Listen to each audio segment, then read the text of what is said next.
তো এই যে এই গাছটা মা বেতে যে বুনবো পেঁপে গাছটা এনে এসে জলে তলে যাবো দেখে মায়ের কি প্রাণ দিতার জন্য মায়ের হলো প্রাণ দিতা। মায়ের প্রাণ প্রিয় পেঁপে গাছটা এখন বুনা হচ্ছে। তো এদিকে ছোট মা আবার মাটি খুঁড়তেছে প্রাণ প্রিয় পেঁপে গাছটার জন্য।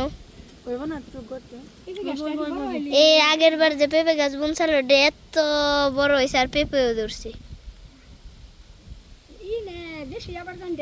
যে বুনে আলাইছে।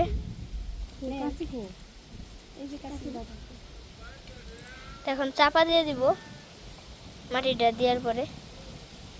এই দিয়ে নিচেই ছিল বাড়ির নিচে, বর্ষার জলে হয়তো নষ্ট হয়ে যাবে নাকি বাড়ি কাটলাম, বুঝছো? বৃষ্টি পড়ে গেছে ফুটা ফুটা, বর্ষা তো আমাকে বাড়ি একবারে এই সামনে ঘুরে। আবার কুমড়া গাছ কোনে আনবার কয় না, কুমড়া গাছ নিয়ে আসি গাছ গুনার পালা। আজকে আমরা অক্সিজেনের জন্য গাছ রোপণ করতেছি। গাছ রোপণ করুন, ফল গাছ, সবজি গাছ আর প্রাণ বাঁচান না, আছে না পরিবেশ, পরিবেশ বাঁচান, গাছ লাগান, পরিবেশ বাঁচান।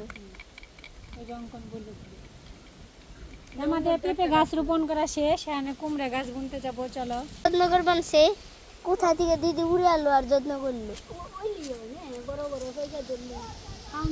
এই যে রাগের গাছটা কত বড় হয়েছে, এই গাছের মতো পাইকে ধরলে হইব মিষ্টি লাউ নাকি কি কি জানে বুনা, তাই আমাগো একটু প্রাণটা জুড়াইব।